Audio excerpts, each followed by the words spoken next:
Essentially, what the Shaykh Hafidhullah Ta'ala is saying here is knowing one's level. Knowing one level, knowing when to speak, when not to speak. Because knowing when to speak takes hikmah, but also knowing when not to speak also takes hikmah as well. And the truth is, as-salam la ya'diluha shay. Yani wallahi, salama, or being safe, there's nothing equivalent to being safe and preserving your deen.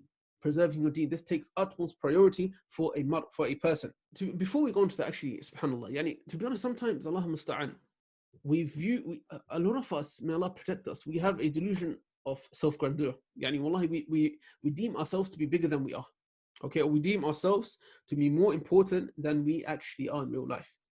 And a clear example, when it comes to, and he'll talk about it, the issue of rudud, or refuting people. And we'll come to it, inshallah, but as we're speaking about now, we'll continue, inshallah. Sometimes we may quote from the athar of some of the salaf. We may read from some of the athar of the salaf. For example, Ahmed, rahimahullah ta'ala, in which he said, if إذا سكت أنا, if I'm quiet and you are quiet, then for me to kill them, who would speak then? Who would speak about these issues? How would the people get hidayah and hidayatul irshad? If we were both quiet. طيب, Jade, this is Imam Ahmed, rahimahullah ta'ala. This is Imam Ahmed saying this. طيب, but isn't any Ahmed or Illan or Fulan?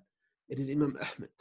So if a person is on the martaba from Ahmed, and the person, the mukhatab, the person you were speaking to, Jimmy, Jade, you can say this. But if you're not on this level, for example, or you don't come close to fulfilling these mu'ahhalat that enables a person to not only speak, when he speaks, the people will listen to him to a certain extent. Even if they don't listen, at least within himself, he views himself as mu'ahhal for this thing. He views himself as qualified enough to talk about this. And when I say qualified, I don't mean certifications or ijazat. I don't mean these things, the shahadat, or what degree he has, etc. It is irrelevant. The shahada is the shahada of the ulama for this person. Okay, it's an internal inbuilt mechanism of how the ulama have transmitted knowledge over the years. Even ijazat doesn't necessarily come into this per se, because ijazat is for sihhat al-sanad, or to show that you've done sama', or you've heard and transmitted this or received this, and then you have the ability to transmit it on.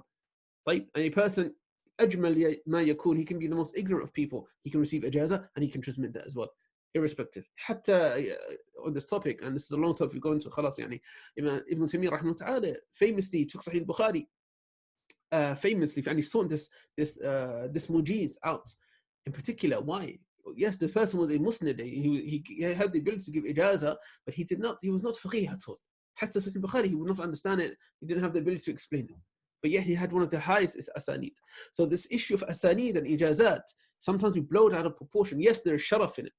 There is sharaf and there is honor in it. As Tufi rahimahullah ta'ala said, he said, خلاص, what الذي يبقى في الإجازة, what remains from ijazah is sharaf. Sharaf. It's an honor, alhamdulillah. And it's enough of honor for us to be in the same sanad of Rasulullah sallallahu alayhi wa sallam. كفى بالمرء شرفا. It's enough of an honor that a person should be in the sanad of An-Nabi sallallahu alayhi wa sallam.